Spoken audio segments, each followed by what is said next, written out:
Hi everyone, my name is Rafael Ayala, and this is my personal negotiation. I'll be walking you through a real-world negotiation I led with a client, Copa Vida, a growing food and beverage business, where I served as the lead negotiator on behalf of my bookkeeping and accounting firm, S Finance. In this negotiation, I represented S Finance as the primary negotiator. My goal was to expand our scope of services from core bookkeeping into full financial support, including monthly reconciliations, budgeting, and advisory. Stephanie Ayala, our founder and CPA, was present to lend legitimacy and structural credibility, though she wasn't involved in the actual negotiation. Copa Vida's team included Do Kim, their finance and operations manager, and Stephen Chang, their founder and buyer. Their goal was to consolidate their financial services with a reliable partner as their previous accountant was retiring. They needed continuity, efficiency, and a solution that would stay within their budget. The process for the negotiation started with goal alignment. I reviewed their past performances and clarified where they were headed financially, which helped frame our proposal. I made report building a priority by proposing ongoing check-ins, creating space for collaboration beyond this one negotiation. Through research, I understood the economic pressures in the food industry and customized a proposal that met their financial goals while allowing us to expand. From there, I framed the value of a long-term partnership, presented our offer, and finalized an agreement based on mutual understanding of pricing and deliverables. To reach an agreement aligned with both of our goals, I used four main tactics. Legitimacy was key. I showed how our pricing was based on industry standards and prior scope. When there was slight pushback, I offered to split the difference to show flexibility. With log rolling, I offered a small discount in exchange for a long-term agreement, helping them with budget predictability and giving us a more stable engagement. Finally, I used the deadline tied to their reporting cycle to encourage timely decision making and ensure a smooth start to expanded services. On the central route of influence, I leaned heavily by structuring the conversation around logic and business value. Through framing, I positioned our service as a strategic investment in their financial clarity.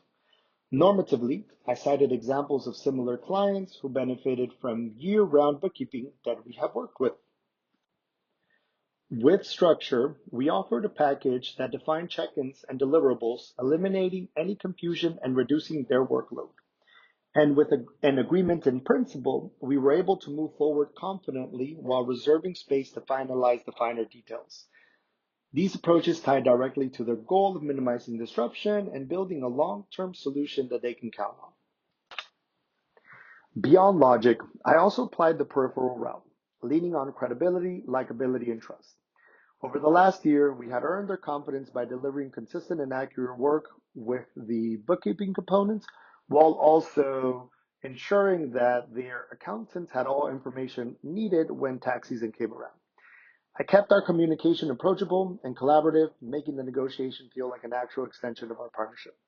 By expressing our commitment to their continued success, we positioned ourselves as not just a service provider, but a long-term ally that they can count on and can also ensure to sign with.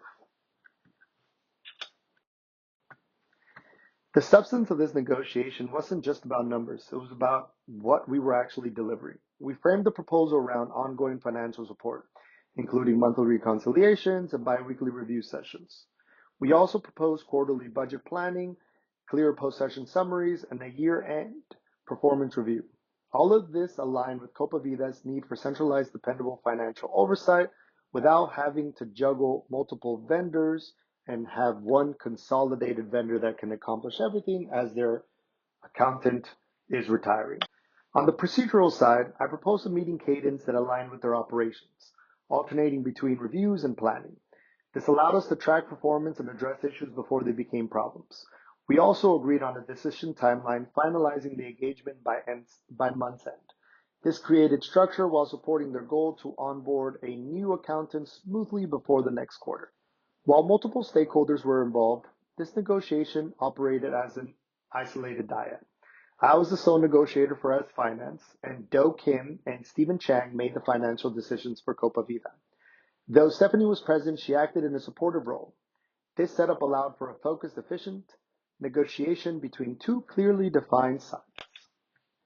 The outcome was a win for both sides. Copavida expanded our role to include monthly reconciliations and budgeting, and we formalized our agreement with clear pricing and deliverables.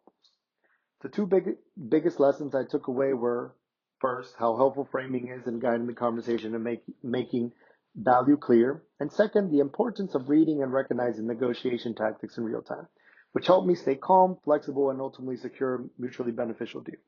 Overall, this negotiation taught me how to blend strategy with relationship management, keeping the process structured while still making the client feel supported and understood.